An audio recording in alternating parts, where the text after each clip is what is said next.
Hey guys, tonight we're going back to the Middle Ages to explore a claim that sounds completely ridiculous at first. The average medieval peasant may, in some respects, have had a better work-life balance than many of us do today. So before you get comfortable, take a moment, like the video and subscribe, but only if you genuinely enjoy what I do here. And let me know in the comments where you're tuning in from and what time it is for you. It's always fascinating to see who's joining us from around the world. Now, dim the lights, maybe turn on a fan for that soft background hum, and let's ease into tonight's journey together. Imagine waking up tomorrow morning without an alarm. Not because you finally achieved financial independence, but because it is the year 1300, and nobody has yet invented a small electronic rectangle capable of ruining your morning before your eyes are fully open. Instead, daylight creeps through the gaps around your shutters.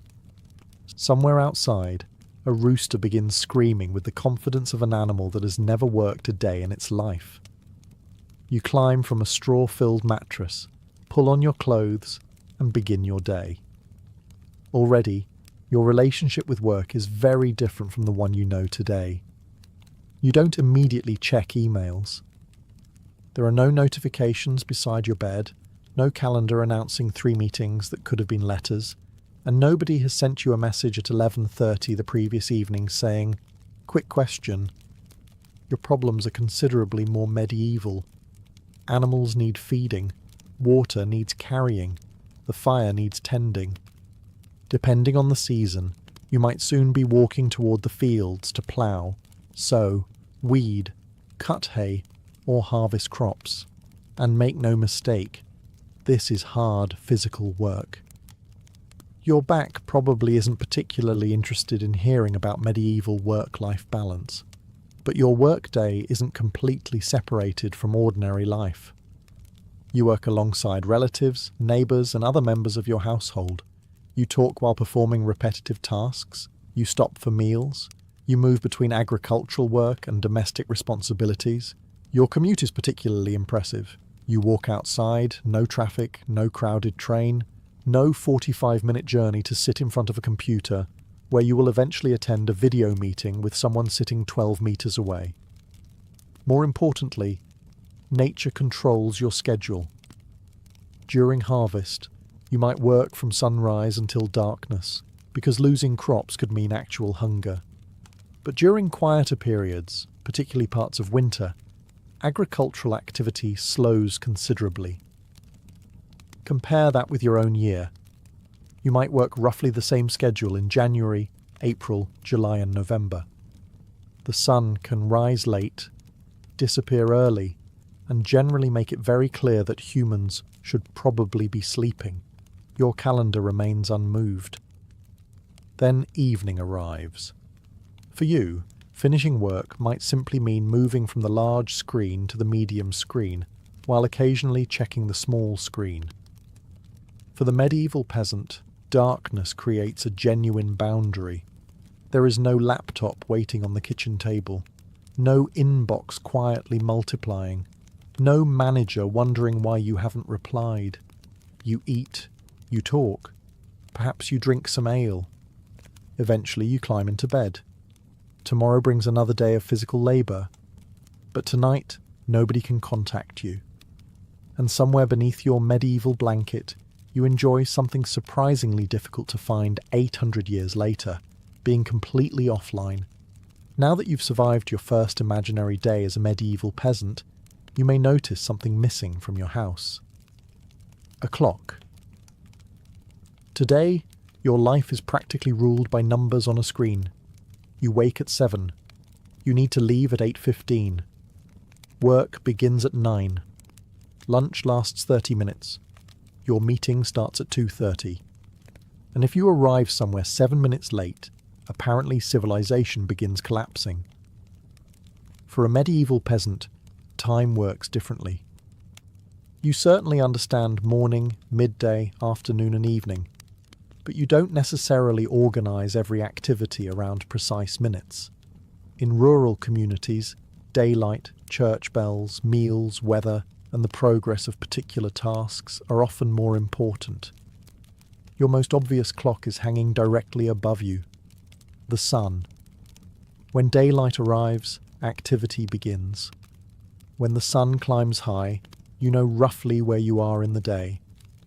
When darkness approaches, outdoor work becomes considerably less practical. This creates a working rhythm that feels strange from a modern perspective. Imagine your employer telling you, "Come in when the light is good, and leave when you can no longer see the wheat." Human resources would need some adjustments. Church bells provide another important structure. Bells can announce religious services and mark significant moments during the day, giving communities shared reference points without everyone carrying their own personal timepiece. But you still aren't constantly measuring productivity minute by minute.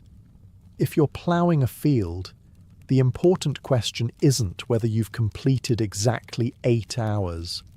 The important question is whether the field has been ploughed. And this difference matters. Today, you can finish everything important by 3 in the afternoon and still remain at your desk until 5, because those are your contracted hours. You may spend the final 40 minutes moving your mouse occasionally, while developing an intense professional interest in the weather forecast. Your medieval counterpart has different pressures. During harvest, daylight can mean working brutally long hours.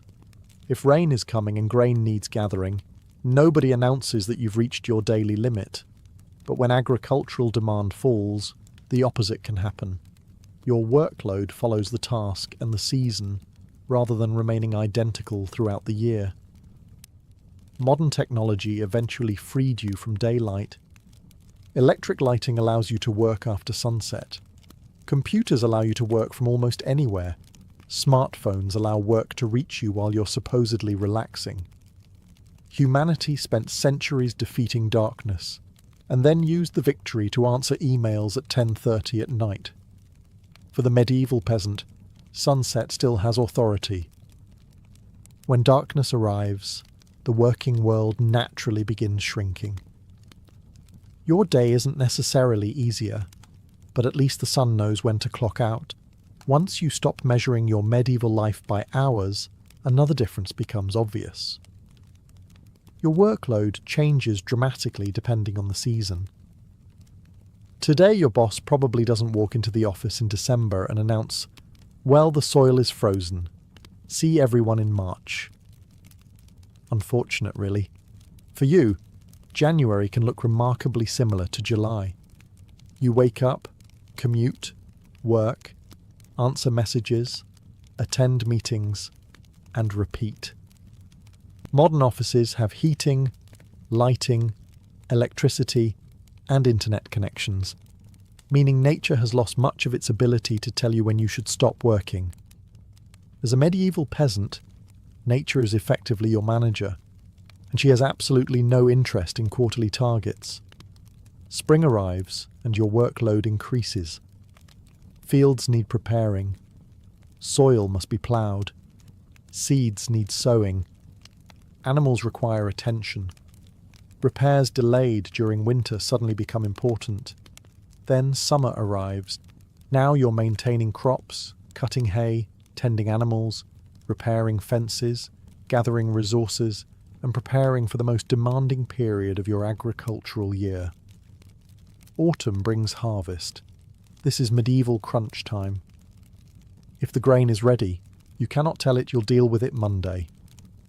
A few days of terrible weather could damage months of work, so you and everyone around you may spend extremely long days cutting, gathering, carrying, threshing, and storing crops.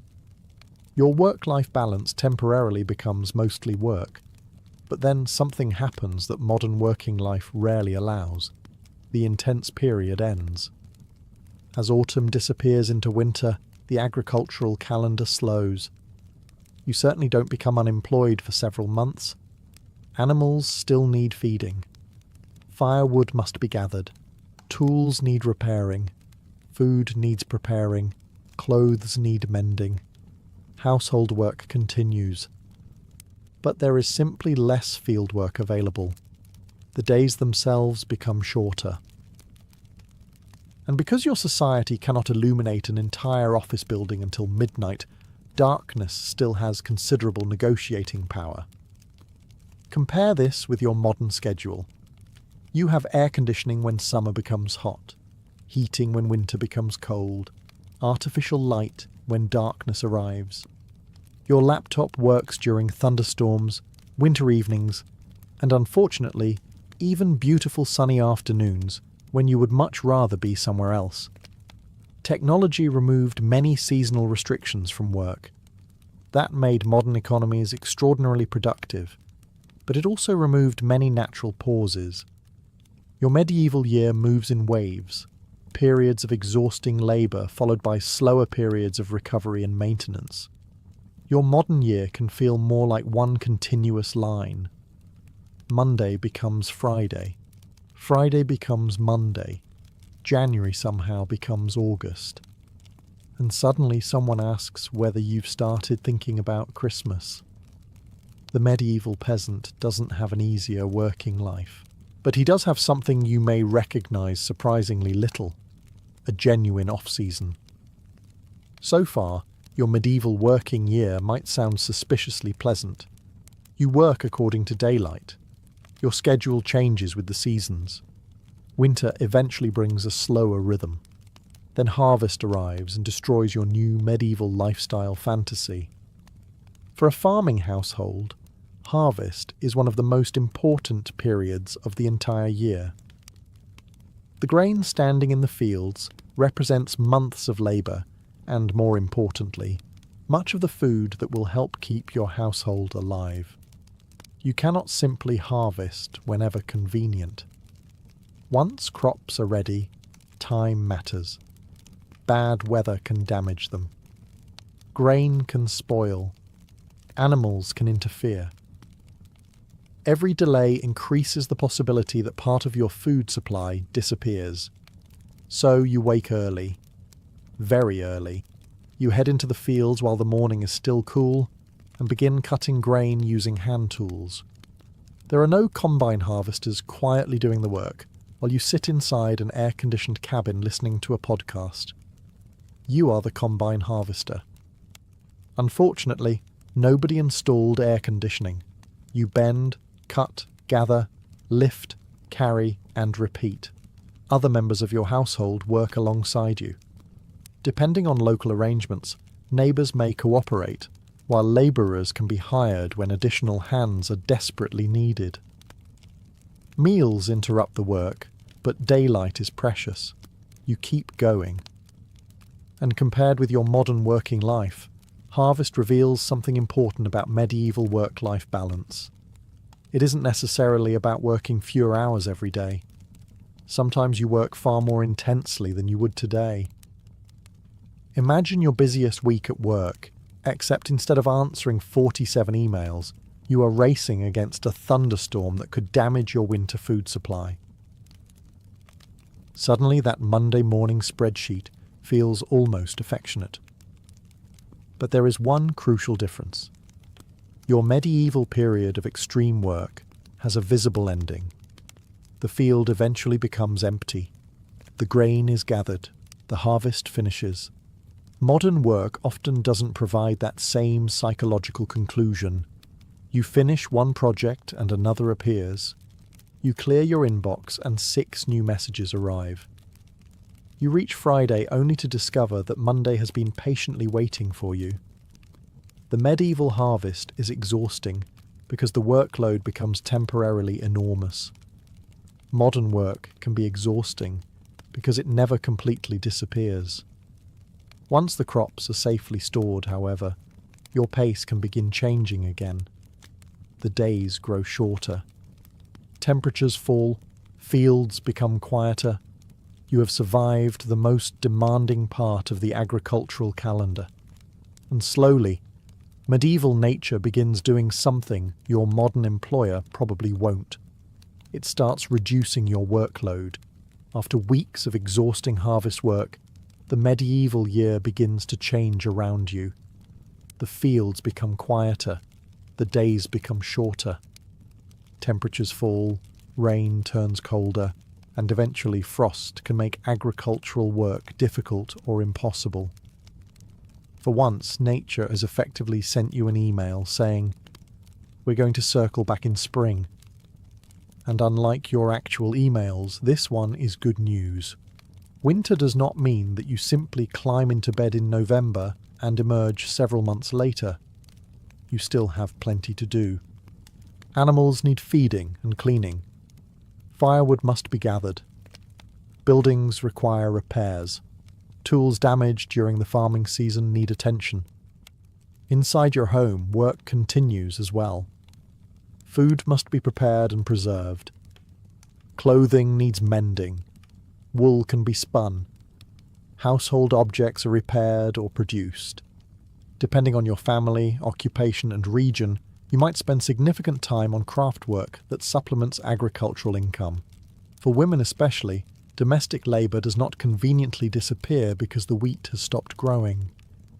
But compared with harvest season, the rhythm is different. Your working world becomes smaller.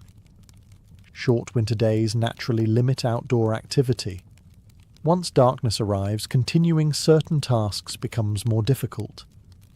Candles and lamps exist, of course, but lighting an entire building throughout the evening isn't something your household can casually do. Compare that with your life today. December arrives. It gets dark before dinner. Your body notices this and quietly suggests that perhaps you should slow down.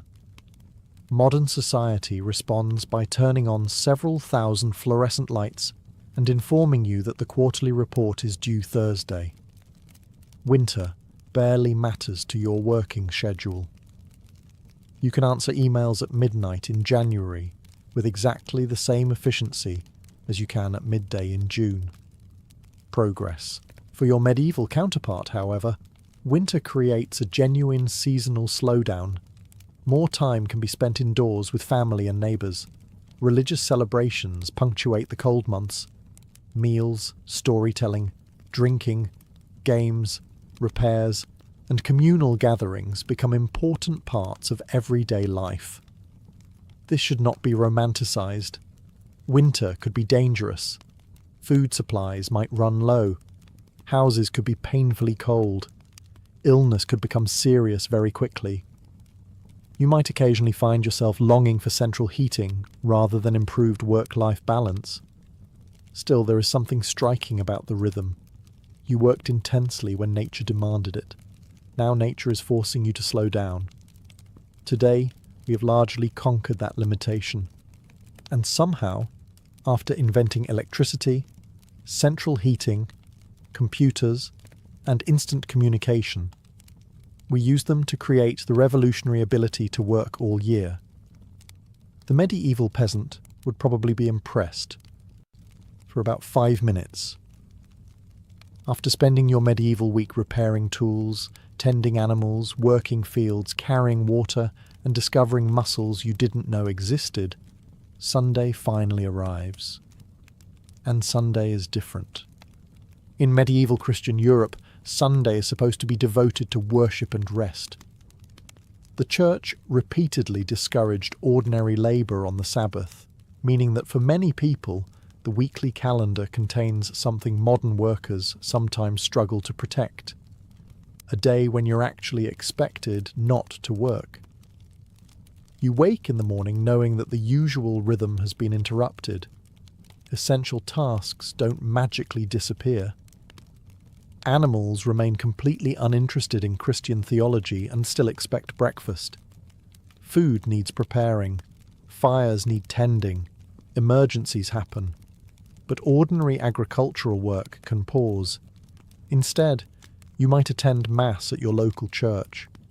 And the church is much more than somewhere you quietly sit for an hour before returning home. It is one of the centres of your community. You see neighbours. You hear announcements. You exchange news and gossip. You learn who is getting married, who has died, who owes somebody money, and whose cow has somehow entered somebody else's field again. Essentially, medieval social media, just with fewer strangers arguing underneath everything. After religious obligations, Sunday can become a period for eating, drinking, visiting relatives, talking with neighbours, playing games, or simply recovering from physical labour. Now compare this with your Sunday. You technically have the day off. Then you check your phone. There's an email. You tell yourself you won't answer it. Then you read it. Then you think about the answer. Then you answer it because it'll only take 2 minutes. 25 minutes later, you're sitting on the sofa looking through a document you absolutely promised yourself you wouldn't open until Monday. Your medieval counterpart doesn't have this problem.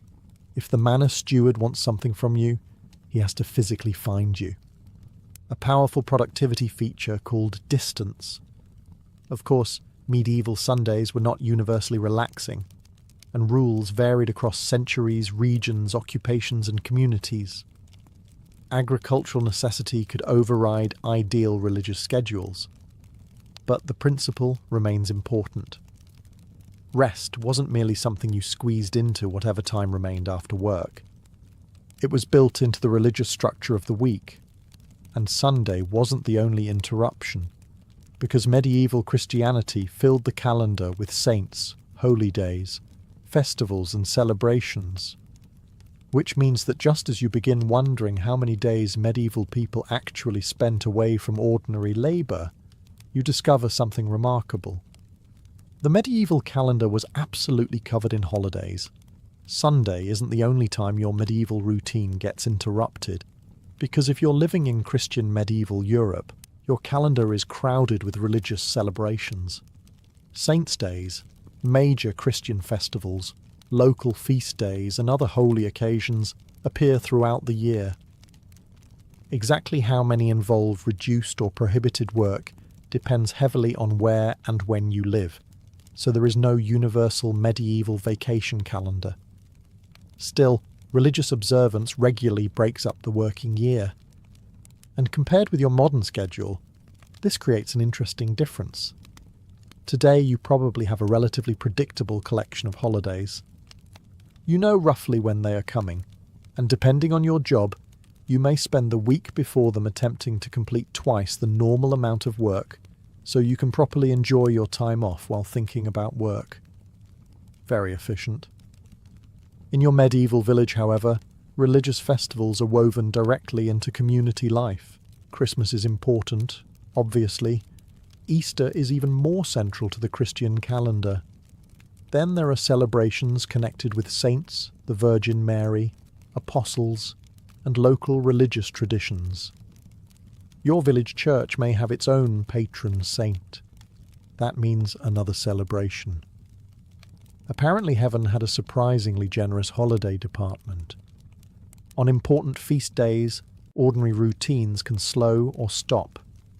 You attend religious services, but the day may also involve communal meals, drinking, music, games, processions, markets, and visiting neighbours. The boundary between religion and leisure is far less obvious than you might expect. For you, these aren't simply days off. They're part of how you understand the year itself. Instead of remembering months through project deadlines, meetings, and quarterly targets, you associate periods with agricultural work and religious celebrations. You know when planting begins. You know when harvest approaches. You know when particular feast days arrive. Your year has rhythm. Modern life has largely replaced this with another sacred calendar. Monday morning, Friday afternoon, payday, and the mysterious meeting scheduled for Wednesday at 3, with absolutely no description attached. Of course, you shouldn't imagine medieval peasants enjoying endless holidays. Animals still require care. Food still needs preparing. Necessary work continues, and religious rules aren't followed identically everywhere. But frequent communal celebrations create something modern working culture can easily lose: socially recognized permission to stop. You aren't secretly checking whether your colleagues are still working. Everyone around you is celebrating too. And once the religious obligations are finished, you have another problem to solve. What exactly do you do with your free time? Fortunately, medieval people were surprisingly good at finding answers. So you've made it through the working week, attended church, and discovered that today happens to be another feast day. For perhaps the first time in this experiment, you have something resembling free time. Now what? You cannot watch Netflix. You cannot scroll through social media. And unfortunately, nobody has invented the highly sophisticated modern hobby of spending 40 minutes deciding what to watch before going to bed instead. But medieval people certainly know how to entertain themselves. If you live in a village, much of your leisure is social.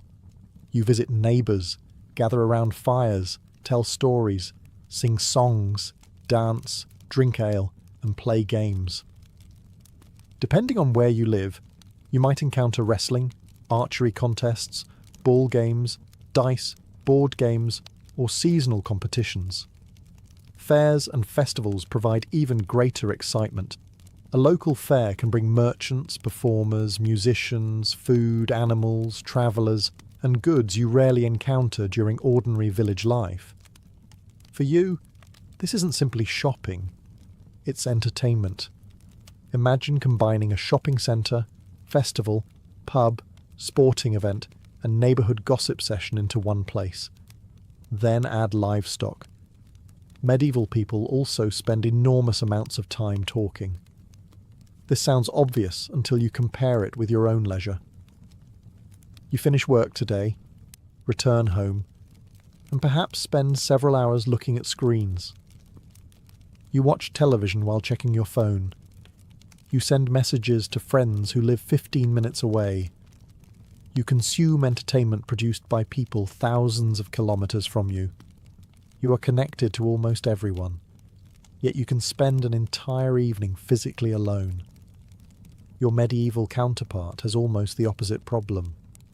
Privacy is extremely limited. If you want entertainment, other human beings are usually involved. Your neighbours know your family, your arguments, your embarrassing moments, and probably several things about you that you would strongly prefer they didn't. There is no anonymous browsing in a village of 200 people. But leisure is naturally communal. Even evenings at home can involve storytelling, singing, simple games, conversation, or shared household activities. Of course, free time isn't evenly distributed. Your wealth, gender, occupation, season, and family responsibilities all affect how much leisure you actually have.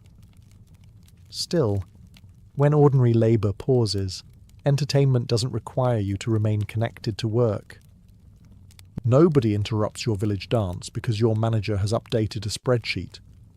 Nobody sends a notification during the storytelling. And nobody asks you to join a quick Zoom call. Instead, when you want news, conversation, alcohol, entertainment, and questionable opinions all in one convenient location, medieval society already has the perfect invention. You go to the tavern. After a long day of medieval labour, you finally decide you've earned a drink. Fortunately, medieval Europe has you covered. You head toward the local alehouse or tavern, one of the closest things your village has to a social network, restaurant, newsfeed, business centre, and occasionally boxing ring, all conveniently located under one roof. For many ordinary people, drinking establishments are important social spaces. Depending on your location and period, you might find alehouses serving locally brewed ale, inns accommodating travellers, or taverns selling wine and other drinks. You enter and immediately encounter something modern life often separates from work: your community. The person drinking beside you might have spent the morning helping with a neighbouring field. Another person knows your family. Someone has news from a nearby market. A traveller may bring stories about events beyond the village. There is gossip. A lot of gossip. Human beings apparently managed to invent that several thousand years before they invented comment sections. You drink ale, eat if food is available, play dice or another simple game, tell stories, complain about local problems, and exchange information. And importantly, you're actually present. Compare this with your evening today. You finish work and perhaps stop at a bar with colleagues. Then your phone vibrates. You check it. A work message. You put the phone away. 30 seconds later, it vibrates again. Now you're sitting with friends while mentally composing tomorrow morning's reply to someone who apparently believes 7:43 in the evening is an appropriate time to discuss a spreadsheet. Your medieval tavern has no Wi-Fi. For perhaps the first time in history, this is an advantage. Of course, medieval drinking culture has its own problems. Arguments happen. Gambling can become expensive. People drink too much. Authorities periodically worry about disorderly alehouses. Apparently, putting several tired humans in a room with alcohol produced exactly the same results 800 years ago. But the tavern represents something larger about medieval leisure. Work and social life exist close together geographically, yet there can still be a surprisingly strong practical boundary between them. Once the day's agricultural tasks are finished, your employer has very limited ability to follow you into your evening. There is no digital connection keeping you permanently available. You can simply disappear into the local alehouse, and when you look around the room, you notice something else. Almost everyone you know is here. Because medieval leisure isn't simply about having time away from work. It's about spending that time together. And that sense of community changes the meaning of free time entirely. After a few evenings in your medieval village, something starts becoming obvious. You are almost never truly alone. Today, that might sound either comforting or absolutely horrifying, depending on how much you like your neighbours. But medieval village life is built around community in a way that feels increasingly unfamiliar to you. You work alongside relatives and neighbours. You attend church together. You gather at markets and fairs. You celebrate weddings and feast days together. You drink together. When an important agricultural task requires additional hands, people may cooperate. Your social life isn't something you carefully schedule 3 weeks in advance. You don't send your neighbour a message asking whether he's free for ale sometime next month. You walk over. This is partly because medieval communities are small and geographically concentrated. The people you work beside are often the same people you encounter during your leisure time. That creates disadvantages. Privacy, for example, is not exactly thriving. If you embarrass yourself at the alehouse on Saturday evening, there is an excellent chance the person working beside you on Monday already knows, probably because he was there. But there is another side to this arrangement. Your leisure happens naturally around other people. Compare that with your life today. You might commute to work alone, spend 8 hours interacting professionally, commute home, order dinner through an app, watch entertainment alone, and communicate with friends through a screen. You can theoretically contact almost anyone on Earth. Yet arranging dinner with 4 friends can require the logistical planning of a minor military campaign. Your medieval counterpart has fewer connections, but those connections are physically close, and work itself can become social. Imagine spending hours harvesting alongside people you have known your entire life. The labour remains exhausting, but conversation, jokes, songs, gossip, and shared meals become part of the working day. Modern employment often separates these categories much more clearly. Work happens here. Friends are somewhere else. Family is at home. Entertainment comes through another device. The medieval village compresses them together. That doesn't automatically make medieval life happier. Small communities can be restrictive, judgmental, and extremely difficult to escape. But they create fewer barriers between everyday life and social interaction. You don't necessarily need to make time for your community. Your community is already there. And that distinction matters when discussing work-life balance. Because having free hours means relatively little if you're too exhausted or isolated to enjoy them. Still, before you become too jealous of your medieval counterpart, there is one enormous complication. So far, we've talked about the medieval peasant as though everyone experiences work equally. They absolutely do not. And if you're a medieval woman, the idea that work conveniently ends at sunset becomes considerably more complicated. So far, your medieval work-life balance has sounded surprisingly manageable. You work hard, certainly, but the sun eventually sets, winter slows agricultural labour, feast days interrupt the calendar, and Sundays provide periods of rest. There is, however, one small problem. You have mostly been imagining yourself as a man.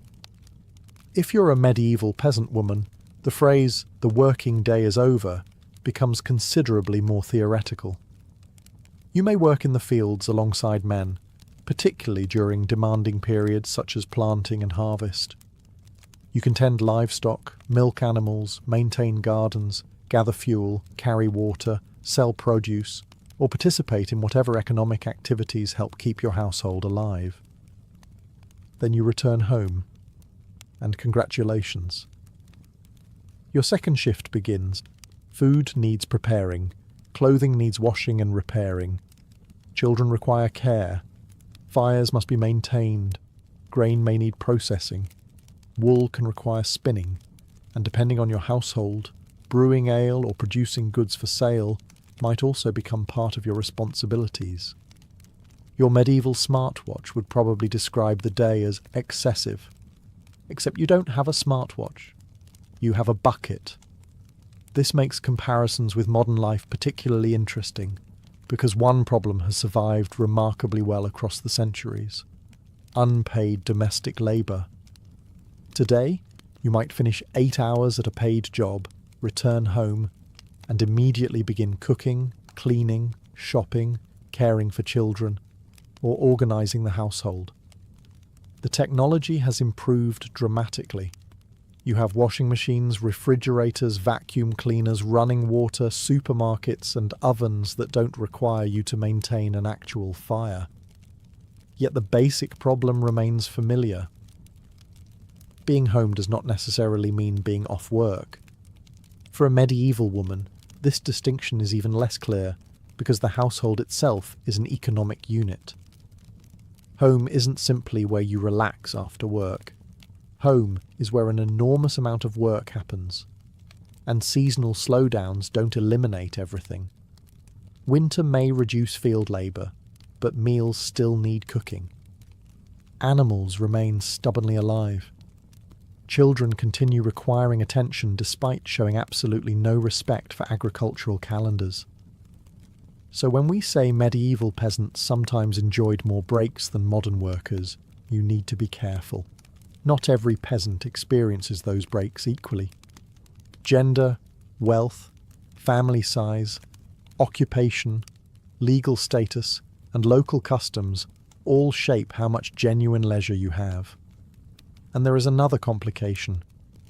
Even if you're a male peasant enjoying a quiet Sunday afternoon, you are not exactly your own boss, because somewhere nearby stands a manor. And the person who owns it may have some very specific ideas about how much of your labour belongs to him. Now that you've discovered medieval life comes with plenty of work, there is another detail that might make you feel strangely at home. Someone else wants part of what you earn. Some things really are timeless. Depending on where and when you live, you might be a free tenant, a serf, or belong to another category of rural worker. Medieval society is far too complicated for every peasant to fit neatly into one box. But if you're tied to a manor, your relationship with work isn't simply about feeding your family. You have obligations. Perhaps you owe rent.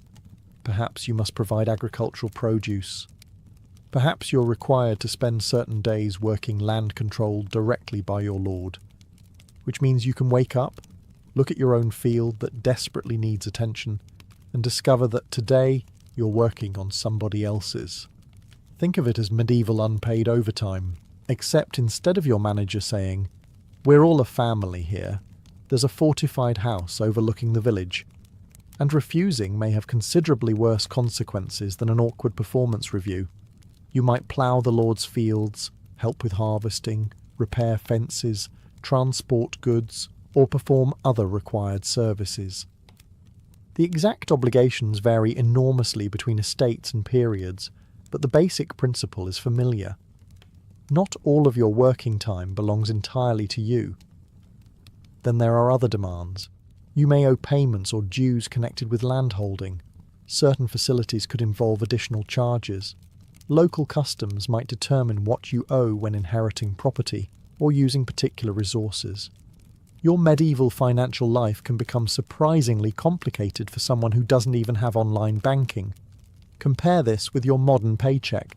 You work your contracted hours, taxes are deducted, rent or mortgage payments arrive, utilities need paying, insurance appears, subscriptions quietly reproduce in the background, and eventually you look at what remains. Your medieval counterpart would understand the general emotion. The systems are obviously very different. Modern taxation supports institutions and public services that medieval peasants could scarcely imagine, while feudal and manorial obligations existed within radically unequal political structures. Still, psychologically, there is a recognizable frustration. You perform labor. Someone else claims a portion of its value. And this is why romanticizing medieval work-life balance would be a mistake. You might enjoy seasonal slowdowns and genuine separation from work after sunset, but you have far less economic freedom and security than most modern workers. Yet even this medieval system has not fully introduced the thing that will eventually transform working life. The clock. Because once employers can measure not simply what you produce, but exactly how many hours and minutes you spend producing it, work is about to change forever. Up to this point, your medieval working life has been controlled mainly by things you can actually see. The sun rises, you work, the sun sets, you stop. Simple. Then Europeans begin becoming increasingly interested in measuring time more precisely, and everything starts getting considerably less relaxing. Mechanical clocks begin appearing in European towns during the late Middle Ages. At first, these are not little devices sitting beside your bed. They are enormous mechanisms installed in churches, towers, and public buildings. You don't own the clock. The entire town does. And gradually, bells can divide your day into increasingly recognizable units. This sounds wonderfully convenient. Unfortunately, humans have a remarkable ability to turn convenient inventions into new ways of telling you that you're late. For an agricultural worker, nature still matters enormously. You cannot convince wheat to grow faster because your calendar says harvest is approaching. But in towns, workshops, markets, and commercial environments, precise time becomes increasingly useful. Activities can begin at agreed hours. Meetings can happen more predictably. Working periods can be measured. And slowly, an important change begins. Time itself acquires greater economic value. Compare that with your life today. You don't merely sell what you produce. Very often you sell blocks of your time. 8 hours. 40 hours per week. Perhaps you're paid by the hour, or perhaps you're salaried but still expected to appear at a particular time and remain available until another particular time. You can finish your work early and still not technically be finished. Your medieval farmer would find this slightly confusing. If you've finished repairing the fence, why are you still standing beside the fence? Because your shift ends at 5. Naturally. Modern life takes time measurement even further. Your phone records screen time. Your smartwatch measures sleep. Apps track productivity. Calendars divide your day into coloured rectangles. You can schedule 15 minutes to relax. Nothing says relaxation quite like receiving a notification reminding you to begin relaxing. The medieval clock didn't immediately create this world, of course.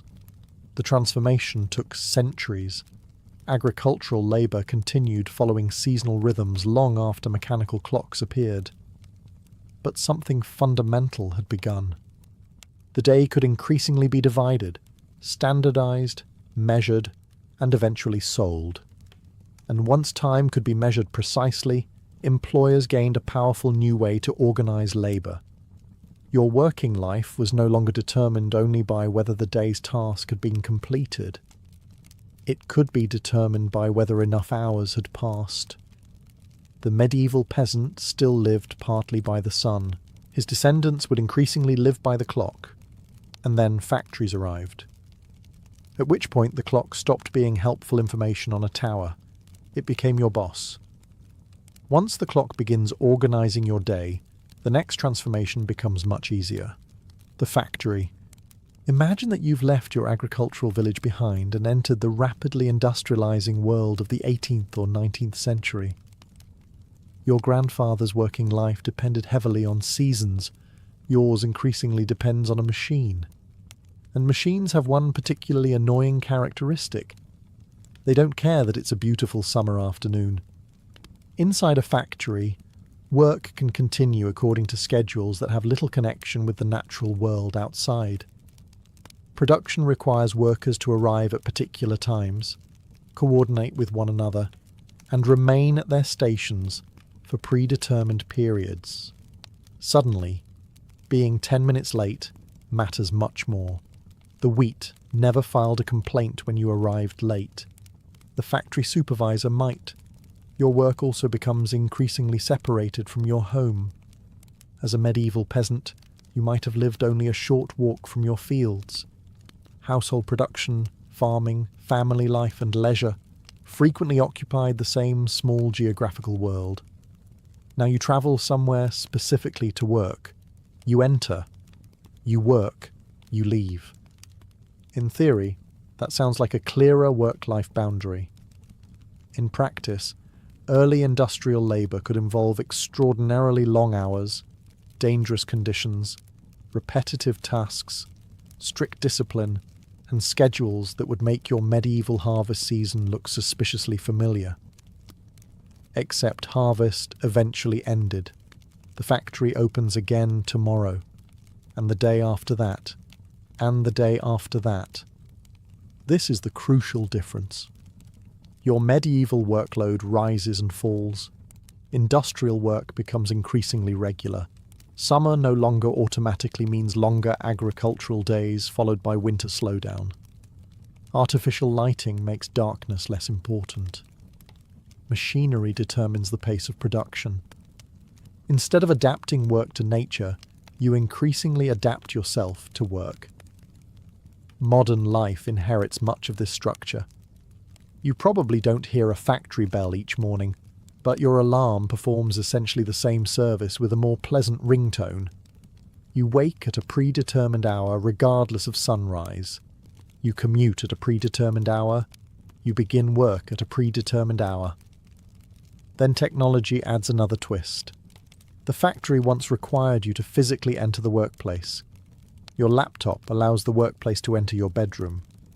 Humanity spent generations fighting for shorter working days, weekends, paid holidays, and safer conditions. Then we invented smartphones and quietly gave the office permission to live inside our pockets. Which brings us to the final comparison. Because medieval peasants certainly worked hard. Industrial workers worked hard. You work differently. But perhaps the strangest feature of modern employment isn't how many hours you work. It's how difficult it has become to know when work has actually ended. After spending an imaginary year as a medieval peasant, you can finally answer the question: would you actually trade your modern working life for theirs? Probably not. Your medieval counterpart has no antibiotics, no electricity, no central heating, limited legal protections, uncertain food supplies, and a disturbingly high probability of discovering that a minor infection has become a major life event. You have supermarkets. He has winter. It's not a particularly fair competition. And yet when you focus specifically on the relationship between work and leisure, the comparison becomes much more interesting. Your medieval peasant can work brutally hard. Harvest demands exhausting days. Household labour never completely disappears. The lord may demand services or payments. Women often carry an especially heavy combination of agricultural and domestic responsibilities, but medieval work also contains natural boundaries. The sun sets, winter arrives, Sunday comes, a feast day interrupts the week. The harvest eventually finishes. Your modern working life has eliminated many of those boundaries. You can work after sunset because you have electricity. You can work through winter because your office is heated. You can work from home because you have a laptop. You can answer your employer from almost anywhere because you have a smartphone. Technology has given you extraordinary freedom, including the freedom to receive a work email while sitting on a beach. Your medieval peasant would probably stare at your phone in amazement. Then you would explain that this miraculous object allows your boss to contact you during dinner, track your appointments, remind you about deadlines, and occasionally wake you with notifications. He might hand it back. Perhaps the real lesson isn't that medieval peasants had objectively better lives. They didn't. It's that progress doesn't automatically create rest. When technology saves you an hour, society can choose to give you that hour back. Or it can simply find another hour's worth of work. And modern life has become remarkably good at the second option. So perhaps medieval work-life balance wasn't better, because medieval people understood some secret philosophy of relaxation. Much of it existed, because their world imposed limits that technology had not yet removed. Darkness meant something. Distance meant something. Seasons meant something. Being unavailable was normal, because there was literally no way to reach you. Today, you have to create those boundaries yourself. You have to close the laptop, silence the notifications, ignore the email, actually take the day off. Which means that after centuries of technological progress, you have somehow inherited a responsibility your medieval ancestor never had. You must personally tell work when the working day is over. And somewhere in the 13th century, a peasant is already asleep. His inbox remains beautifully empty. Imagine arriving at a wealthy Roman household for dinner. You have dressed properly, greeted the host, admired his suspiciously expensive marble decorations, and tried not to stare at the enslaved servants carrying trays around the room. Then you enter the dining room and discover something unusual. There are barely any dining chairs. Instead, your host expects you to lie down. For wealthy Romans, reclining during a formal meal became one of the most recognizable parts of elite dining culture. Guests stretched themselves across cushioned couches, usually leaning on the left elbow while keeping the right hand free for eating. From our perspective, it looks remarkably similar to eating snacks on the sofa while watching television. In Rome, however, doing essentially the same thing could demonstrate wealth, refinement, and social importance. The Romans had not invented the practice. Reclining at banquets had earlier traditions in the Greek world, and Roman elites adopted the custom as their society absorbed Greek cultural influences. Eventually, the dining couch became closely associated with respectable upper-class entertainment. And that distinction mattered. Ordinary Romans did not spend every meal dramatically reclining beside bowls of olives. Workers, soldiers, travellers, poorer families, and people grabbing food from shops or street vendors commonly ate in much simpler circumstances. Sitting on stools or benches, standing or eating quickly, was perfectly normal. Reclining was especially associated with the formal dinner, known as the cena. A wealthy household might have a dedicated dining room called a triclinium. Traditionally, couches were arranged around 3 sides of the dining area, leaving space for servants to approach and deliver food. Guests could eat, drink, talk, listen to entertainment, and quietly calculate whether the man reclining beside them was socially important enough to laugh at his terrible joke. Because a Roman banquet was never just about hunger, it was a performance. Your position, your clothing, the food being served, the people invited, and even where you reclined could reveal something about your place in society. The host was not merely feeding people. He was displaying his household, connections, generosity, and wealth. So when a Roman aristocrat lowered himself onto a dining couch, he was doing more than getting comfortable. He was making a statement. And once everyone had found their proper place, another problem appeared. Where exactly were you supposed to recline?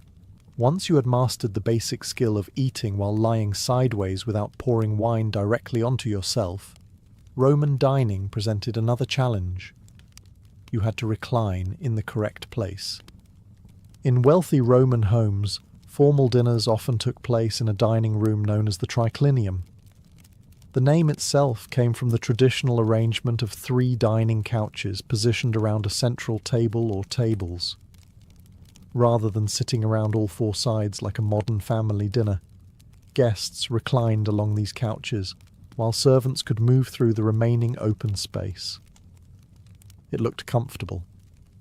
Socially, however, it could be surprisingly complicated.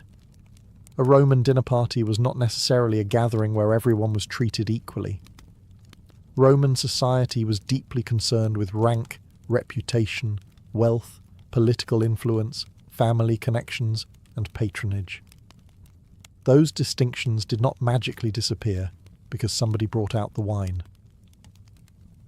They followed you directly onto the couch.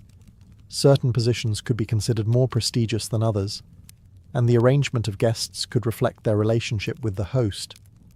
An important political ally, respected guest, or powerful patron might receive an honoured position. Someone less significant could find himself occupying a less desirable place.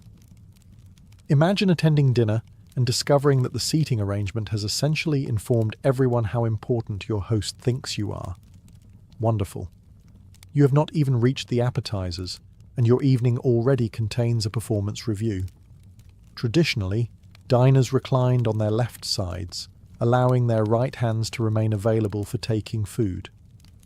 Several guests might share the same couch, meaning dinner involved a surprisingly intimate amount of lounging beside acquaintances. The couches themselves could also demonstrate wealth. Elite dining rooms might contain decorated furniture, cushions, fine fabrics, painted walls, mosaics, lamps, and expensive tableware. Everything helped create the impression that the household possessed money, taste, and enough servants to ensure the owner rarely had to stand up unnecessarily. The dining room therefore became something like a stage. The host controlled the guest list. He controlled the food. He controlled the entertainment. And, to a considerable extent, he controlled the social geography of the room. You were not simply eating inside his house. You were participating in a carefully organized display of Roman hierarchy. And once everyone had been arranged according to importance, the host could begin the next part of the performance. Proving exactly how much food he could afford to put in front of them. Once everyone had been arranged on the correct couch, the real Roman dinner could begin. And if you were expecting a quiet meal followed by everyone politely going home, you had seriously underestimated wealthy Romans. A formal banquet was entertainment, networking, status competition, and dinner all happening at once. For an ambitious Roman, inviting people to dine could strengthen friendships, reward supporters, impress potential allies, and remind everyone that you were doing extremely well financially. The food mattered, obviously, but what the food represented could matter even more. A modest meal might include bread, vegetables, olives, cheese, eggs, fish, and wine. Wealthier hosts could go considerably further. Multiple courses might appear, featuring expensive seafood, elaborate meat dishes, imported ingredients, sauces, fruits, pastries, and other delicacies.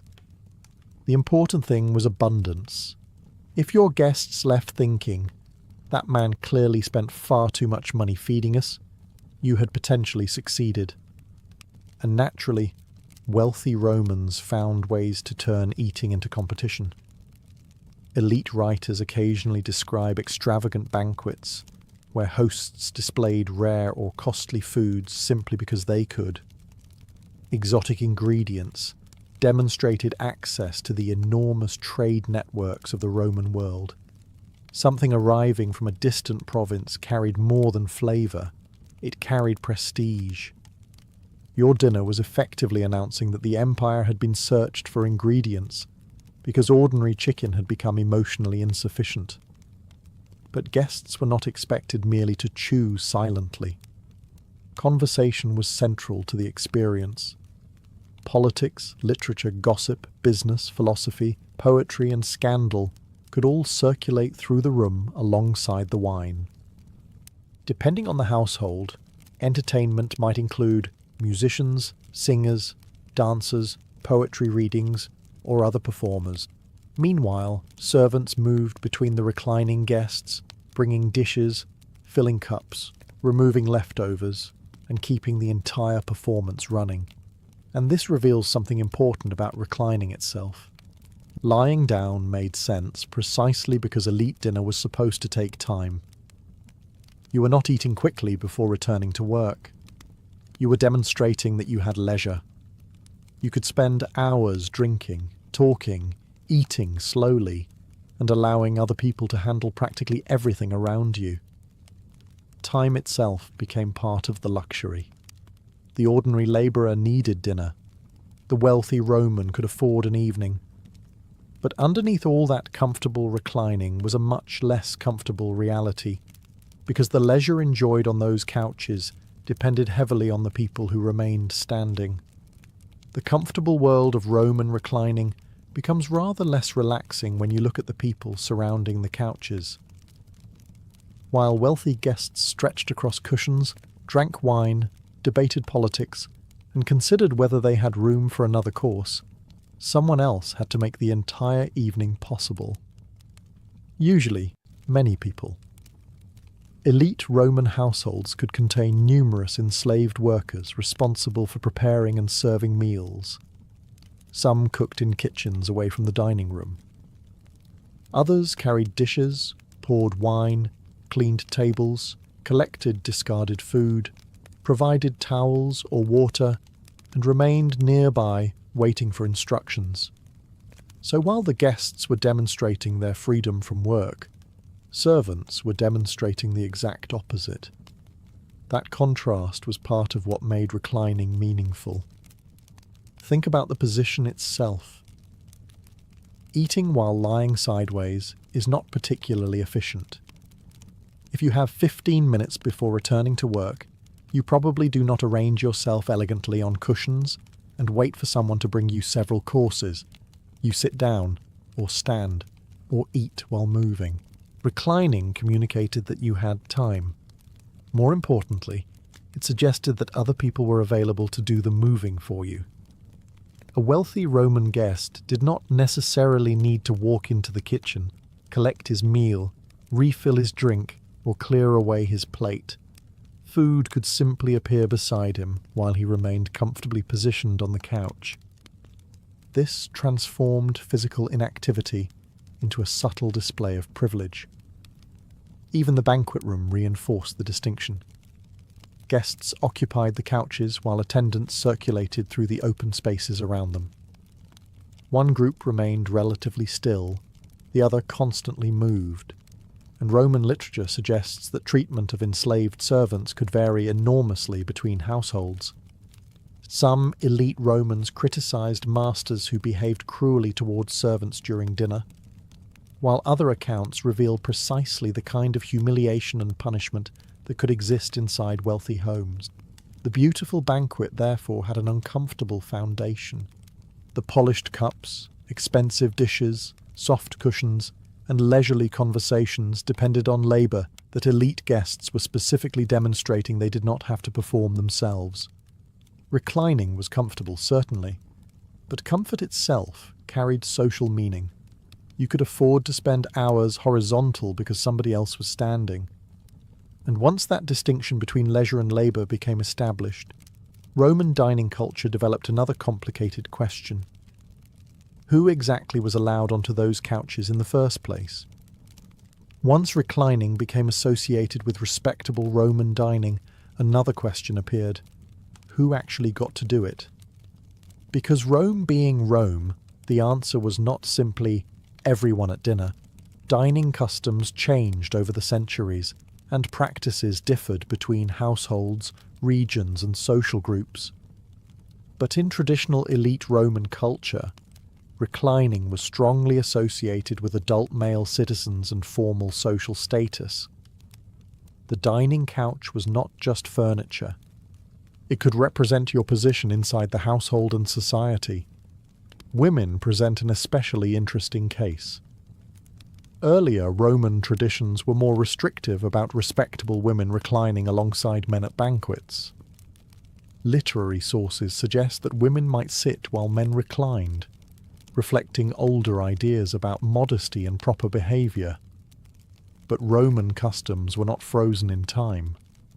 By the late Republic, and especially during the imperial period, elite women could recline at dinner as well.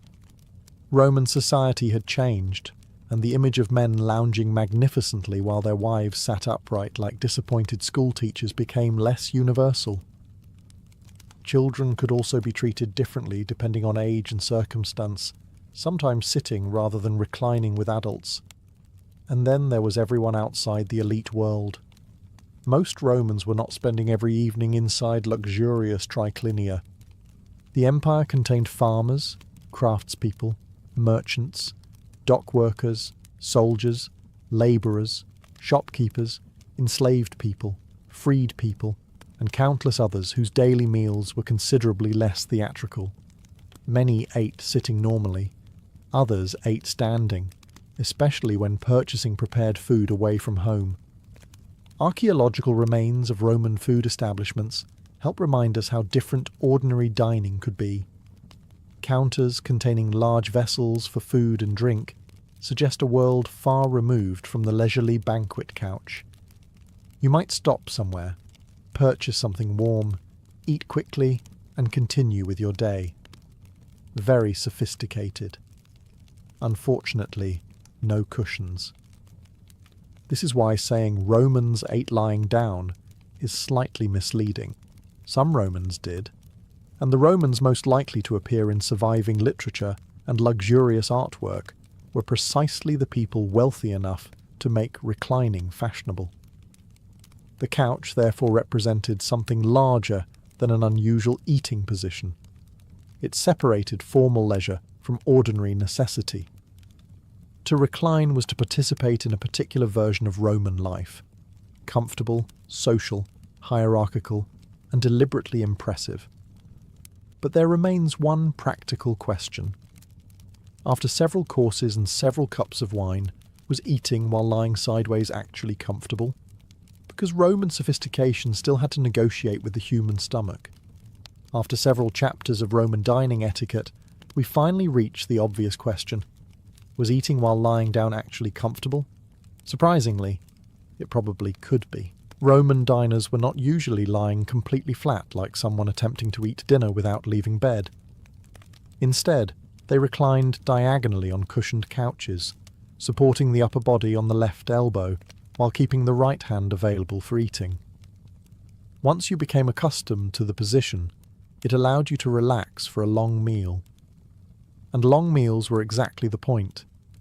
An elite Roman banquet could continue through multiple courses, conversations, drinking, entertainment, and socializing. Sitting rigidly upright was unnecessary when the evening might continue for hours. Reclining allowed guests to settle into their surroundings. Of course, Roman food also helped. Much of it could be eaten using the fingers, although spoons and other utensils were available. Food might be prepared or cut into manageable portions before reaching the diner. You were therefore not expected to balance an enormous steak on your chest while attacking it with a knife. That would have slightly damaged the atmosphere. Servants could bring dishes within easy reach, refill wine, remove unwanted food, and keep everything moving while the guests remained comfortably horizontal. But reclining was never purely about comfort. That is what makes the custom so revealing. A chair would have worked perfectly well. Romans knew chairs existed. They had stools, benches, seats, and plenty of opportunities to eat upright. The dining couch survived among the elite because it transformed dinner into something more than simply consuming calories. It communicated leisure. You had enough time to recline. You had enough space for a dedicated dining room. You could afford couches and cushions. And perhaps most importantly, you had other people available to bring everything to you. So the next time you see a Roman banquet depicted with wealthy citizens stretched across couches, remember that you are looking at an entire social system expressed through furniture. The couches revealed hierarchy. The banquet displayed wealth. The guest list demonstrated connections. The servants represented labour, and reclining tied everything together. Eventually, Roman dining customs changed, and the classical triclinium would not remain the dominant model forever. But for centuries, among certain sections of Roman society, lying down to dinner was one of the clearest ways of announcing that this was not merely a meal. This was leisure. This was status. This was Rome. And apparently, sitting normally simply wasn't sophisticated enough. If you could visit an ordinary household several centuries ago, one of the first differences you might notice would be the absence of something you probably used this morning. A shower. There is no faucet to turn, no endless supply of hot water, and certainly no collection of shampoos promising to make your hair smell like tropical fruit. Yet this does not mean everyone simply accepted being filthy. The real difference was that people often had a completely different idea of what being clean actually meant. Today, cleanliness is closely connected with bathing the entire body. For many of us, going a day or two without showering already feels questionable.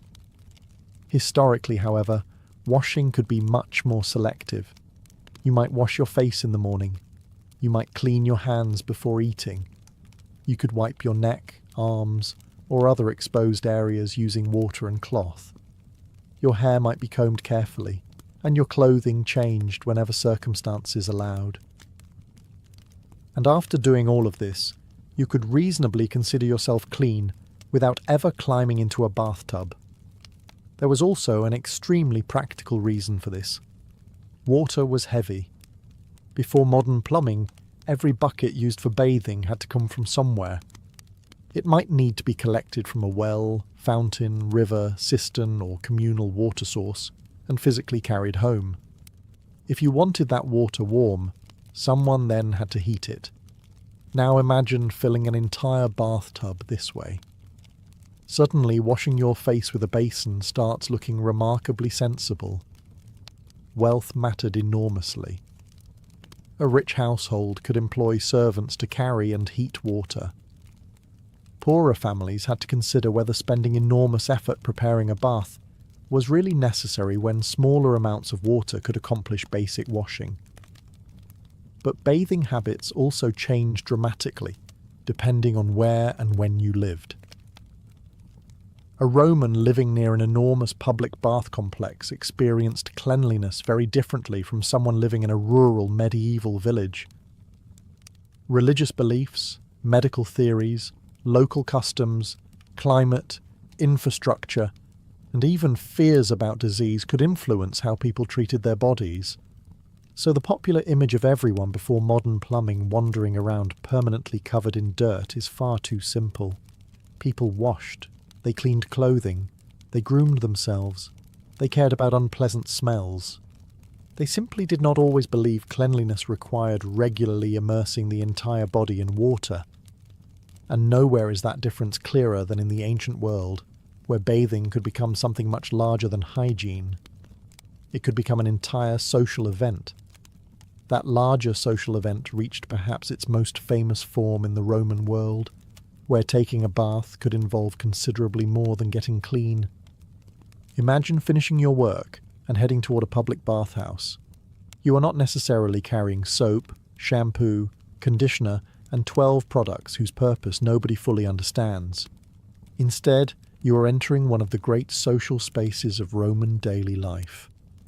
Roman towns and cities could contain public bathing establishments ranging from relatively modest neighbourhood facilities to enormous complexes. The grandest included heated rooms, warm pools, cold baths, exercise areas, gardens, and spaces where people could meet and relax. Bathing was only part of the experience. You might exercise first, covering yourself in sweat and dust. Oil could be rubbed onto the skin, after which dirt, perspiration, and excess oil were scraped away using a curved instrument called a strigil. It sounds slightly less relaxing than modern shower gel, but it worked within Roman ideas about bodily care. Afterward, bathers could move through rooms maintained at different temperatures. The caldarium provided a hot environment, the tepidarium offered warmth, and the frigidarium provided cold water.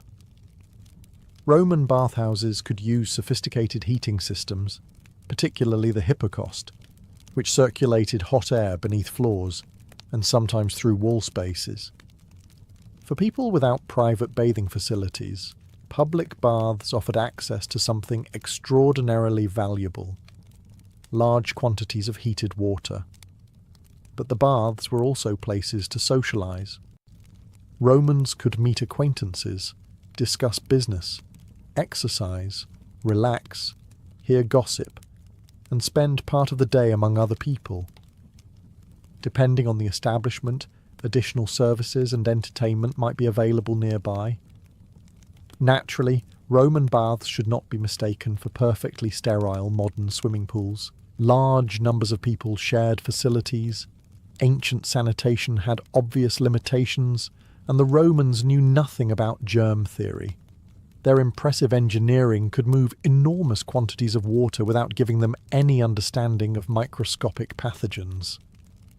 Still, the important point is that Romans clearly did not consider avoiding water an essential part of cleanliness. Quite the opposite. Bathing became deeply embedded in Roman urban culture. And that makes what happened later particularly interesting, because Europe did not simply progress smoothly from Roman bathhouses toward the modern bathroom. Public bathing traditions changed. Infrastructure declined in many places. Medical and religious attitudes evolved. And eventually, some Europeans would become suspicious of the very thing Romans had embraced so enthusiastically: putting your entire body into water. When Roman political authority weakened in Western Europe, the enormous bathing culture of the empire changed with it. Aqueducts deteriorated in some places, urban populations declined, and maintaining gigantic heated bath complexes became considerably more difficult. But this did not mean medieval Europeans suddenly looked at water and decided they had enjoyed enough cleanliness for one civilization. People continued bathing. In many medieval towns, public bathhouses still existed. Depending on the place and period, these establishments could provide wooden tubs filled with heated water, steam bathing, food, conversation, and sometimes entertainment that had very little to do with removing dirt. Bathing could still be social. A customer might enter a bathhouse, remove their clothing, climb into a large wooden tub, and spend considerable time soaking. Some images even show people eating and drinking while bathing. Apparently, medieval people occasionally discovered the dangerous idea that almost every activity becomes more enjoyable when somebody brings snacks. Private bathing also existed. Wealthy households could have large tubs prepared inside their homes. Servants carried water, heated it, filled the container, and later faced the deeply glamorous task of removing all that water again. For poorer people, things were less convenient. A complete bath required fuel, water, time, containers, and privacy.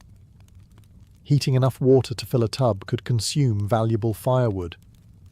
Carrying it could require repeated journeys. Consequently, everyday cleanliness often relied on smaller-scale washing. Hands were particularly important. Medieval dining frequently involved touching food directly, making hand washing before and after meals a recognized practice in respectable households. Faces could be washed, hair combed, and exposed parts of the body cleaned using basins and cloths. So medieval hygiene was not simply a choice between taking a modern-style bath and doing absolutely nothing. There were many levels in between, and attitudes differed enormously across medieval Europe. Customs in one century, region, religious community, or social class should not automatically be applied to everyone else. This becomes important because the stereotype of the permanently filthy medieval person usually compresses roughly 1,000 years of history into one extremely smelly afternoon. The reality was much more complicated. In fact, the dramatic suspicion surrounding full-body bathing became especially important during later centuries, when changing medical theories and outbreaks of disease encouraged some Europeans to reconsider whether entering warm water was actually healthy. And according to certain physicians, your freshly opened pores were about to become a serious problem. The medieval bathhouse had survived, but attitudes toward bathing would not remain unchanged forever. By the late medieval and early modern periods, Europeans repeatedly faced devastating outbreaks of disease. Physicians had no knowledge of bacteria or viruses, so they explained illness using the medical theories available to them. And unfortunately for anyone hoping for a relaxing bath, warm water eventually became suspicious. One influential fear involved the pores of the skin. People understood that heat caused the body to sweat, and medical writers could reason that warm baths opened the pores. According to theories circulating at the time, this potentially left the body vulnerable to dangerous outside influences. Disease was often associated with corrupted or poisonous air, commonly described through ideas that historians now connect with miasma theory. If harmful air could enter the body, then opening your pores in a steaming bath suddenly seemed like an unnecessarily generous invitation. Imagine being told that your bath has opened thousands of tiny doors through which disease might enter. You might reconsider staying dirty for another day. The fear became especially powerful during periods of epidemic disease. Public bathhouses brought many people together in enclosed environments, creating additional reasons for authorities and individuals to distrust them. Some bathhouses also developed reputations for drinking, prostitution, and disorder. Concerns about morality therefore became mixed together with concerns about health. The result was not that everyone immediately stopped washing. Instead, ideas about cleanliness began shifting. Rather than frequently immersing the entire body, some people increasingly emphasized washing selected areas, grooming the hair, keeping visible skin clean, and wearing fresh linen. Linen became especially important among Europeans, who could afford enough clothing to change it regularly. Shirts and undergarments absorbed sweat and oils from the body.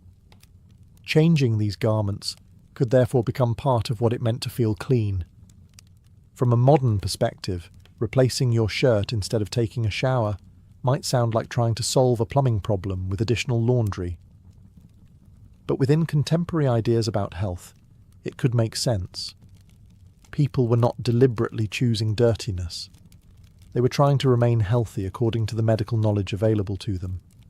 And that distinction matters.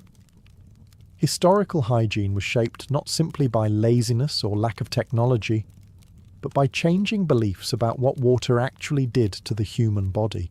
By the early modern period, this could produce a strange situation. A respectable person might care deeply about cleanliness while avoiding frequent full-body immersion. And if water was becoming questionable, Europeans needed another way to convince everyone that they were clean. The answer was increasingly something you could see immediately: clean clothing. Once frequent full-body bathing became suspicious in some parts of Europe, cleanliness did not disappear. It simply changed clothes. Literally. During the early modern period, especially among people who could afford enough clothing, fresh linen became an important sign that someone was clean and respectable. Shirts, shifts, collars, cuffs, and undergarments sat directly against the skin, absorbing sweat, oils, and dirt throughout the day. Instead of washing the entire body constantly, you could change the layer touching it. To modern eyes, this sounds slightly questionable. Imagine finishing an intense summer afternoon, deciding that a shower would be unnecessarily dangerous, and simply putting on another shirt. Problem solved, or at least temporarily relocated. But within contemporary ideas about hygiene, clean linen made considerable sense. Clothing could physically remove some sweat and grime from the skin when changed. Meanwhile, visible white linen communicated something else. You had enough resources to own multiple garments and keep them washed. Cleanliness, therefore, became connected with social status.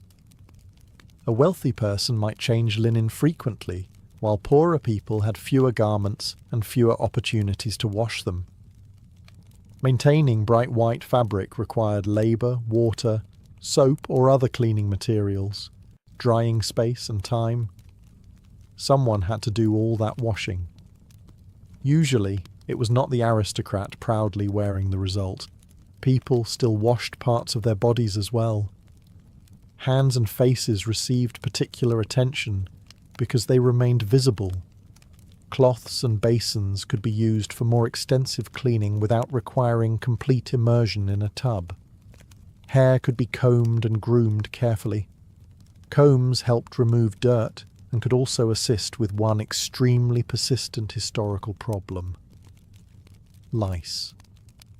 Perfumes and scented preparations also became associated with personal presentation, especially among elites. But perfume should not simply be imagined as medieval air freshener desperately attempting to defeat several months without water. People used fragrances because pleasant scents were fashionable, and because smell itself could be connected with contemporary ideas about health.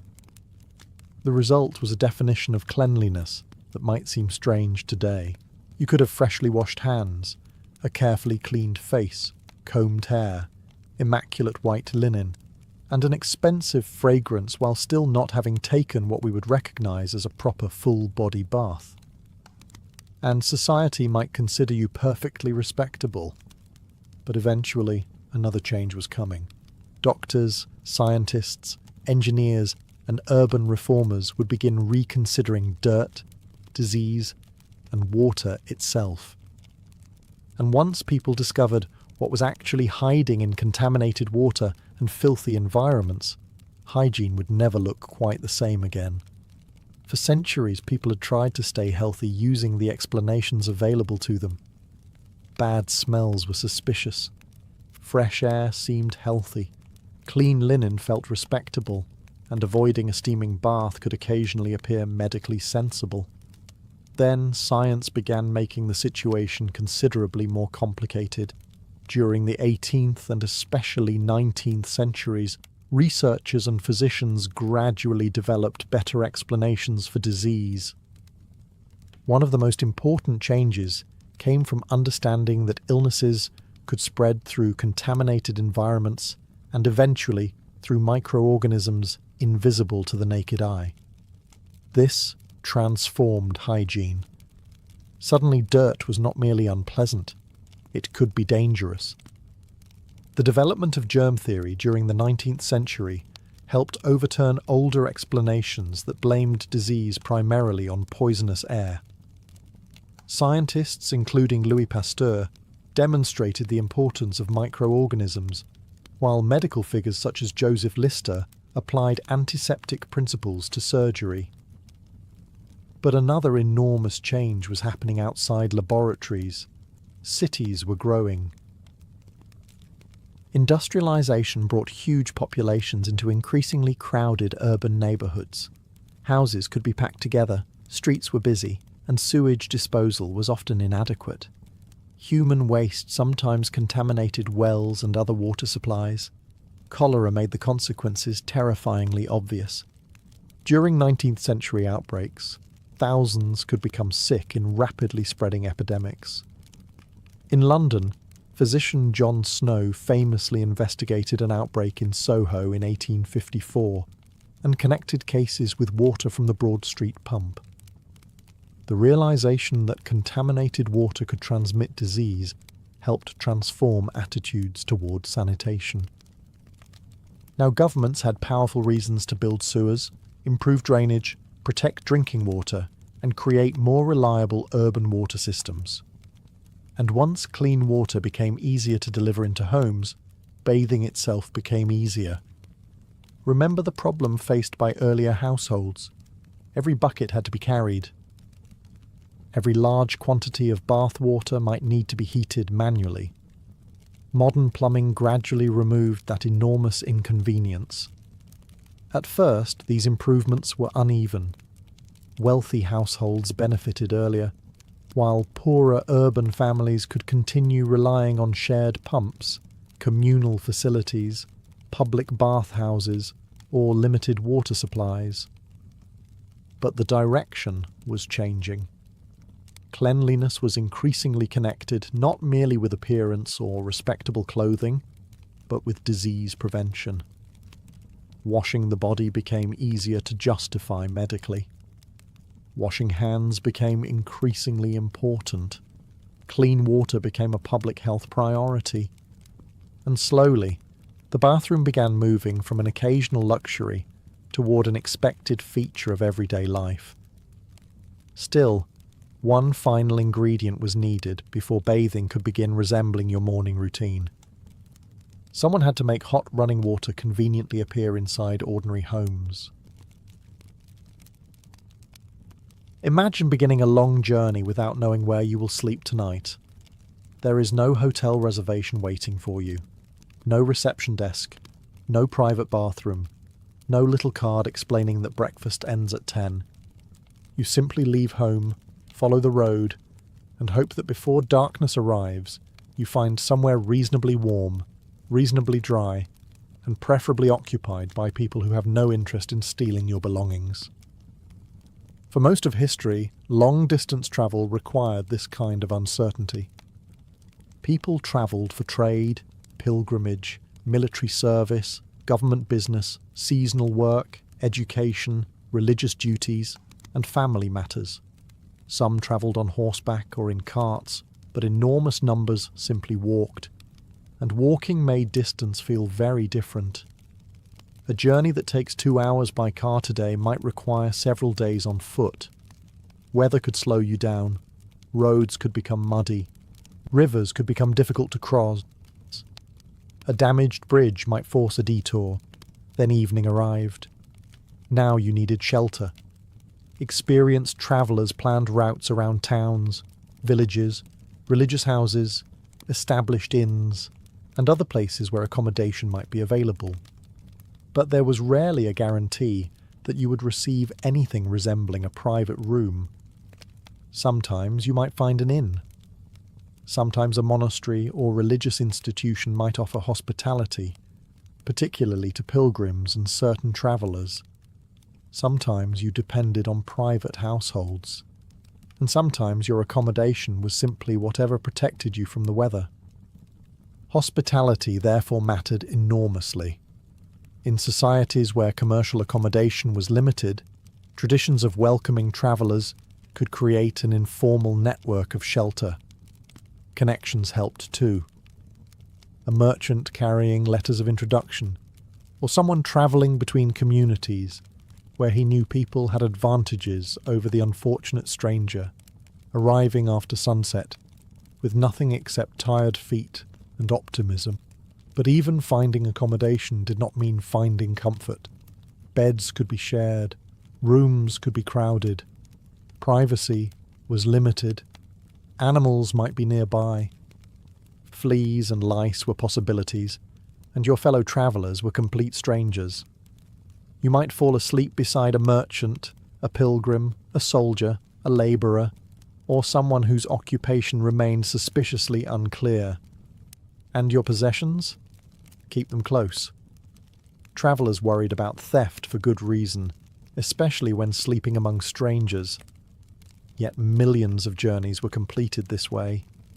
Travel was not impossible without hotels. It simply required accepting uncertainty as part of the road. And when a weary traveller finally spotted an inn ahead, the next challenge began.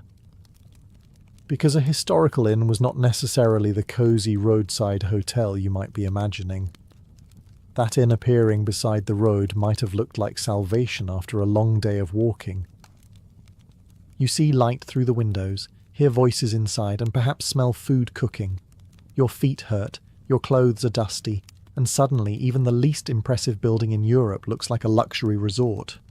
Then you walk inside. Historical inns varied enormously depending on region, period, and location, but many were designed around practical needs rather than privacy. Travellers needed food, drink, shelter, and somewhere for their horses or animals. Comfort came somewhere further down the list. An innkeeper might provide a meal based on whatever was available locally: bread, cheese, pottage, meat, fish, eggs, or ale and wine. You were unlikely to receive a menu containing 30 carefully photographed options. You ate what existed. Accommodation could be equally straightforward. Private bedrooms were not guaranteed. Several travellers might sleep in the same room, and beds themselves could sometimes be shared. Personal space was not understood in quite the same way we expect today.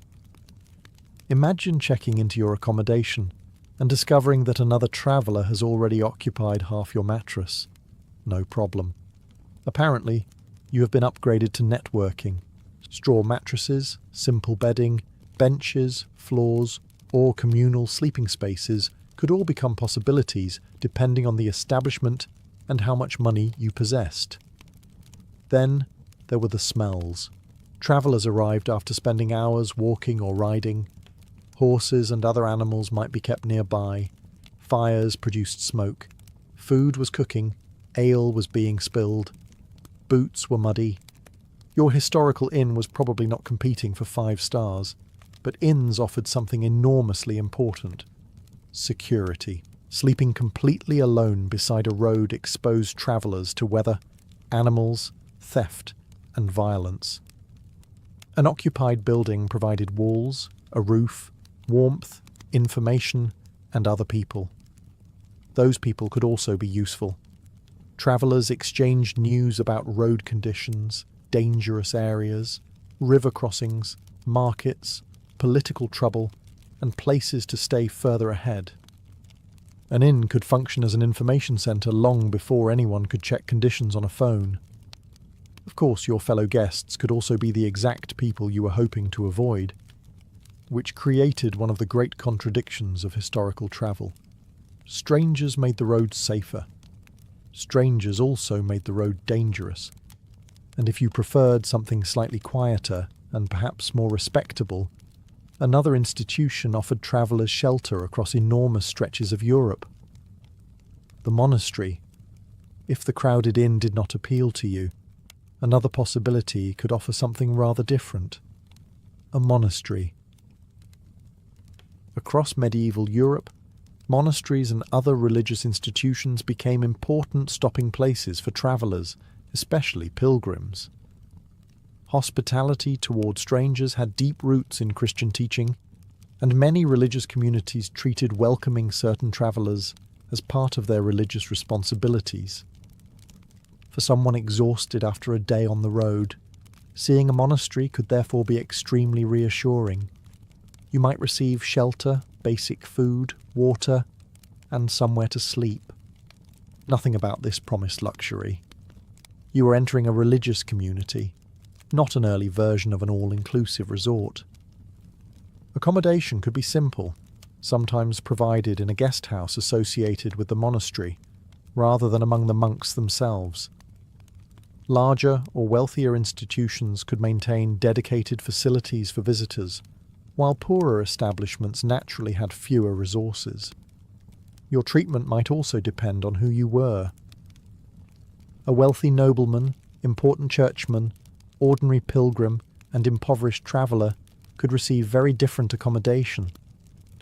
Medieval hospitality existed within a deeply hierarchical society, and apparently even Christian charity occasionally came with different room categories. Still, monasteries offered something particularly valuable: reliability. Important pilgrimage routes carried streams of travellers toward religious destinations. Monasteries, hospices, churches, and charitable institutions helped create networks where pilgrims could find assistance along the way. Some religious houses were positioned in especially difficult landscapes.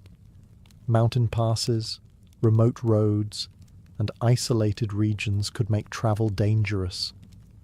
Institutions providing shelter in such places were not merely offering convenience. During bad weather, reaching one could genuinely protect a traveller from exposure. And travellers needed more than beds. They might require food, directions, information about the road ahead, medical assistance, or help recovering from exhaustion. Religious hospitality could provide a temporary place to regain strength before continuing. But monasteries had rules.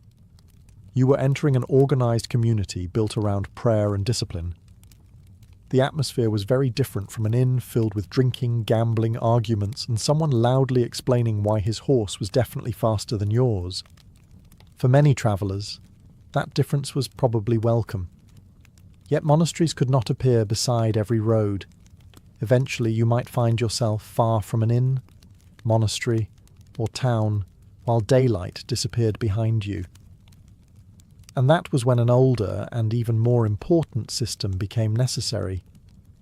You knocked on somebody's door and hoped they were feeling generous. If there was no inn ahead and no monastery nearby, you might have to rely on something far less predictable: a complete stranger. For much of history, hospitality was an important part of travel precisely because commercial accommodation was not available everywhere.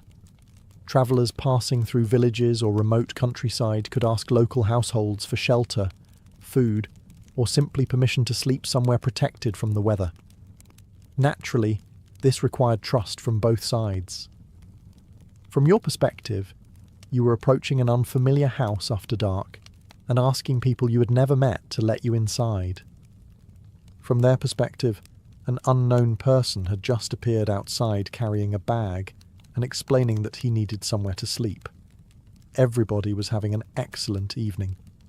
Hospitality customs varied enormously between cultures, regions, and periods. In many societies, religious and social traditions encouraged people to provide food or shelter to travellers. A guest might be offered a place near the fire, a bench, some straw, space on the floor, or occasionally a proper bed. Do not imagine a private guest bedroom with fresh towels waiting upstairs. The important thing was shelter. Connections could make this arrangement much easier. Travellers often carried letters of introduction or relied on networks of relatives, merchants, religious communities, professional contacts, and acquaintances. If someone trusted you because they knew your family, employer, monastery, guild, or business partner, suddenly you were less of a mysterious stranger standing outside their door. And travellers could repay hospitality. Money was one possibility, but payment could also come through gifts, food, news, assistance, or the expectation that hospitality would someday be returned. In communities where people regularly travelled, today's guest might become tomorrow's host. But accepting hospitality created risks. A traveller entering an unfamiliar household had little control over the situation. The host might be dishonest. The accommodation might be uncomfortable. Your possessions could disappear. The household faced exactly the same problem. Their guest might be the dangerous one. Historical travel therefore depended heavily on reputation and social trust. Knowing someone's name, occupation, destination, or connections could matter enormously. Still, when night was falling and rain was beginning, even the floor of a farmhouse could look magnificent, because the alternative might be sleeping outside. And whether you stayed in a private house, monastery, or roadside inn, one uncomfortable feature remained surprisingly common. You were probably going to sleep much closer to other people than you would ever choose today. Sleeping close to other people was not an unfortunate accident of historical travel. It was often completely normal. Today, booking accommodation usually means expecting your own room and your own bed. If you opened your hotel door and discovered 3 merchants already asleep beneath your blanket, you would probably return immediately to reception. Historically, you might simply ask which side was yours. Space was valuable. Beds were expensive pieces of furniture, and inns needed to accommodate travellers with limited rooms. Sharing sleeping spaces therefore made practical sense. Several guests might occupy the same chamber. In some circumstances, travellers could even share the same bed with people they barely knew, and these beds were not necessarily small. Large beds could accommodate multiple sleepers, while cheaper guests might settle for straw mattresses, benches, or space on the floor. At especially crowded establishments, your definition of acceptable accommodation could become remarkably flexible. Privacy was minimal. You could hear people snoring. You could smell people who had spent the entire day travelling. Someone might arrive late. Someone else might leave before sunrise. And somewhere in the darkness, one traveller was almost certainly producing noises nobody wanted explained. Then there were insects. Fleas, lice, and bedbugs were familiar problems in historical sleeping environments. Bedding was difficult to maintain according to modern standards, especially in busy establishments constantly receiving travellers. Your mysterious roommate might therefore not be the only thing joining you in bed.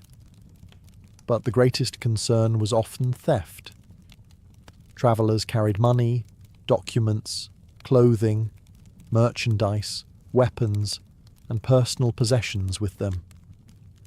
Losing these items hundreds of miles from home could be disastrous.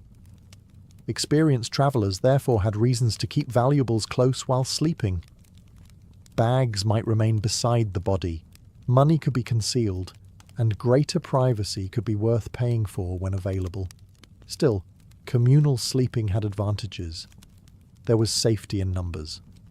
A crowded room provided witnesses and made certain kinds of attack more difficult. Fellow travellers could also become temporary companions for the next stage of the journey. You might meet someone heading toward the same town and decide to travel together. That could make the road safer. Or you might discover after 20 minutes that your new companion had extremely strong opinions about grain prices.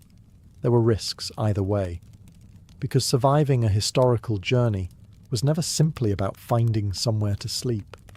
The real challenge was waking up the next morning with your money, your possessions, your horse, and preferably the same number of limbs you had when you went to bed. If you woke the next morning with your money, belongings, horse, and dignity still reasonably intact, congratulations. You had successfully completed one night of historical travel. Now you only had to repeat the process until you reached your destination. This uncertainty explains why experienced travellers rarely treated a long journey casually.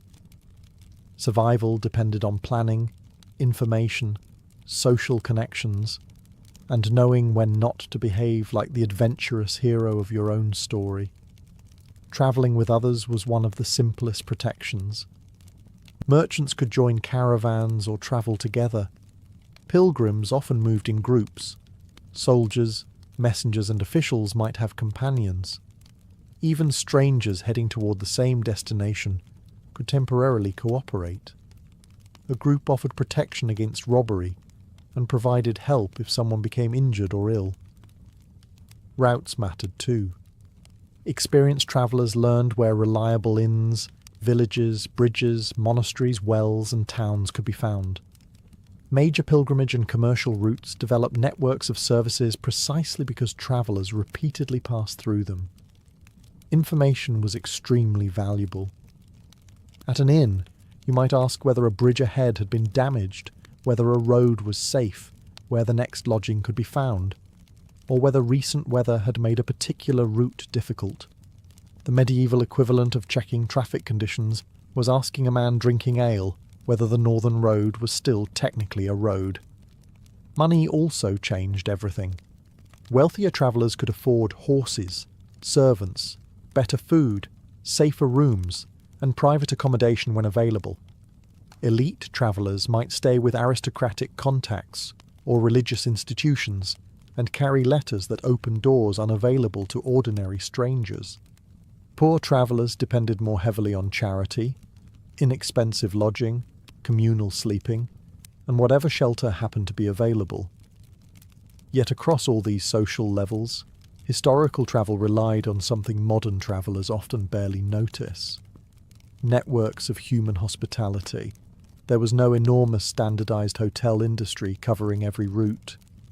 Instead, travellers moved through overlapping systems of inns, monasteries, hospices, private households, relatives, professional contacts, religious communities, and roadside settlements. A journey was therefore partly a chain of small negotiations. Where can I sleep? What will it cost? Can I trust you? Can you trust me? And where should I go tomorrow?